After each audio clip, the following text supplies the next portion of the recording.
Hello and welcome back. Let's continue our discussion of CSA concepts focusing on architecting for security in AWS, with this time focusing on AWS platform compliance and security services. So, the AWS cloud infrastructure has been architected to be flexible and secure with world-class protection by using its built-in security features. So, what are all these security features? Well, we've talked about a lot of them throughout this course, but here's just a definitive list. So, AWS does provide secure access, right? We can connect to AWS endpoints that are protected by HTTPS or SSL. There's also built-in firewalls inside of our virtual private clouds. And when we talk about that, we mean network access control lists and security groups.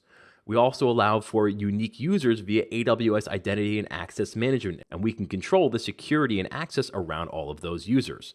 There's also multi-factor authentication, which isn't just for logging in, but we can also set up multi-factor authentication on supported services throughout AWS. So for instance, we can set up multi-factor authentication that would be required if you want to terminate an EC2 instance or if you want to delete an object from an S3 bucket. A great way to prevent against accidental deletions or termination of instances, and to also prevent somebody from doing that does not have proper access.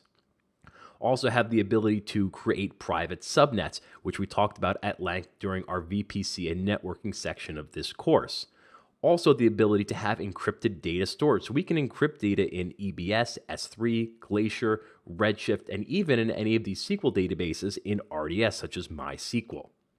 We also have an option for dedicated connections through AWS Direct Connect, and the ability for perfect forward secrecy. And this is for the Elastic Load Balancer and CloudFront.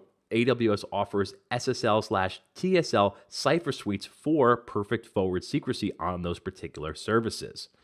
Also, we can generate security logs by using AWS CloudTrail. Remember that AWS is just one big API, and we can log any API action that is taken in our AWS environment.